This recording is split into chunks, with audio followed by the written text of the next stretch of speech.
everyone, and welcome to the last week of Syphon Filter month. For now, I guess. I mean, it's been two reviews, and this will be the third one, so I guess we can end it now. And mostly I want to do some Toku Talk, because I finally made it to Kamen Rider, and I want to get around to that. So, here it is, Syphon Filter 3. The only one out of the first three that actually got brand new.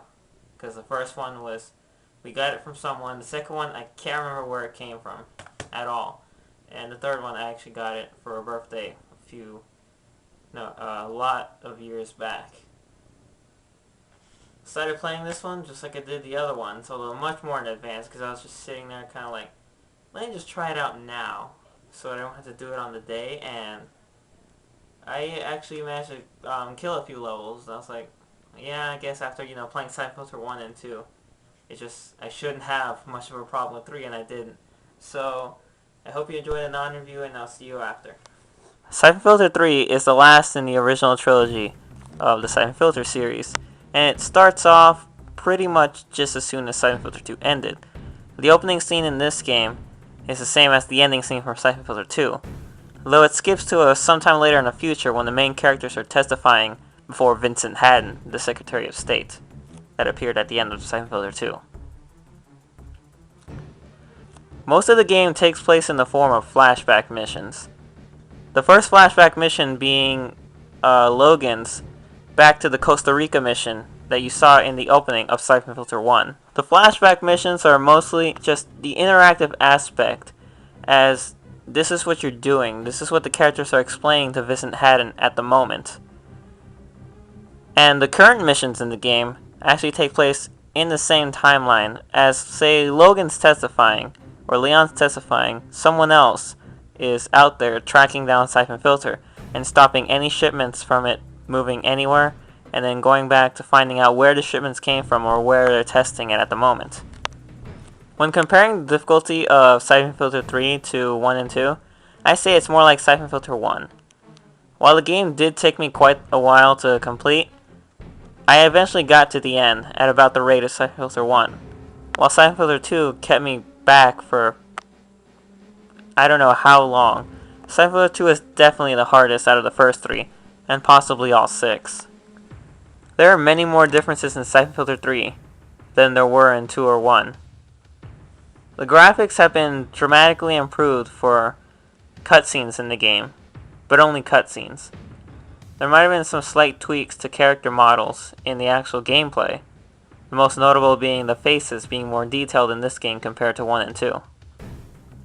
Other things that were changed were there were more weapons added, though most of the really good weapons like the explosive shotgun only appear in 1 mission, maybe 2, and they're usually secret items that you can only get by doing something in a mission or by finding them hidden in an off track during a mission.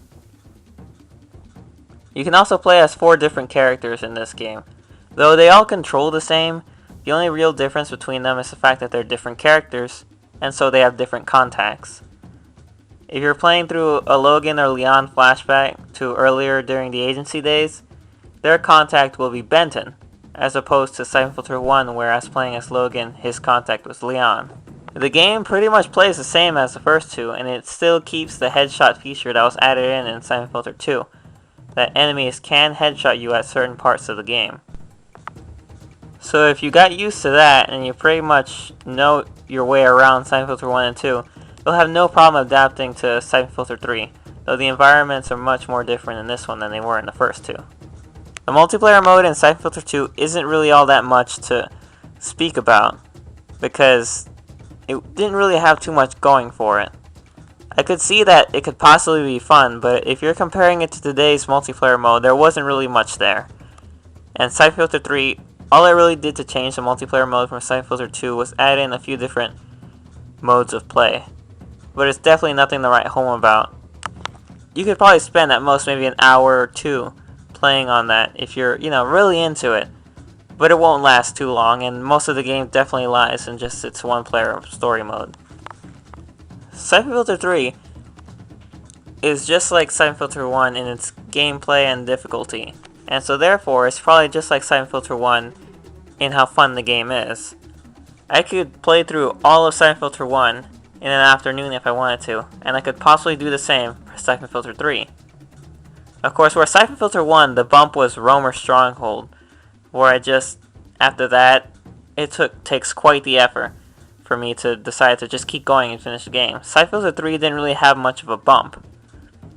If you've gotten used to the game, then you'll have no problem going through it. There might be some issues where you're stuck wandering around because you can't remember the specific location of a computer you're supposed to destroy or a plant sample you're supposed to pick up. But the game overall, it brought back a kind of steady increase in difficulty, but not a ridiculous spike like Syphon Filter 2. All in all, Syphon Filter 3 was a brilliant send-off to the trilogy, and putting all three games together, you do have three good games that are fun to play. And there you go, Syphon Filter 1, 2, and 3 are done. So, I mean, that was, I've been wanting to do them, and I was thinking maybe I should save them for later, but I'm like, why save them? Just do them now, when you want to. And 4, I don't own. I think I said it twice before. And it's not really one I can review too well, because it was built to be a 4-player game, and my PS2 doesn't have any type of, I can't hook it up, or I can't do anything with it that'll put me online to have 3 other people help me out with the game. And even then, I think it'd be still hard. And I don't have the game anyway, so. Anyway, so that's all for Syphon Filter 1, 2, and 3. And I'll be going on back to Toku Talk for maybe 1-2 weeks. And possibly come back for 4, 5, and 6, maybe. That's all speculation. I'm not even sure what I'm going to do until I actually do it.